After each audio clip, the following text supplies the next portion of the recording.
میرا احساس کرنے والا کوئی ہے ہی نہیں، اللہ کی قسم۔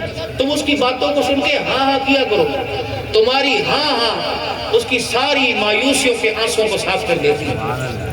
تم اس کے ساتھ ایک دفعہ کہہ دیا کرو، کیوں گھبراتی ہے، میں تیرے ساتھ کھڑا ہوں۔ پھر خدا پاک کی قسم تمہارے استنجے بھی کرانے پڑے، وہ اپنے ہاتھوں سے تنگ نہیں، تمہاری ٹٹیے پیشاب دھوئے گی، بس کہ میں تیرے ساتھ ہوں۔ یا اللہ یہاں کا بھی نیک عورت کا ساتھ دے دے اور وہاں کا بھی اللہ ساتھ عطا، حضور سے کہہ دو آمین۔ جی پیسے ڈالتا ہے، جتنے ڈالے اسے وہ جانے اللہ جانے، اور نیت کرے اسے میرے حج کے سفر پہ خرچ کرنا۔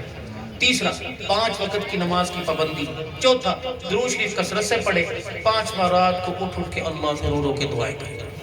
بس یہ 5 نیت گلک جمع کرنا، 5 وقت کی نماز، درود شریف کا اہتمام۔ نہ گئے تو میں تو آتا ہے تو خیر بول، میں کہنا مجھے ہم جھوٹ بول کے گئے تھے، سچے دل سے نیت کے ساتھ۔ اتنا بڑا وظیفہ بتایا، اللہ سب کو نصیب فرمائے۔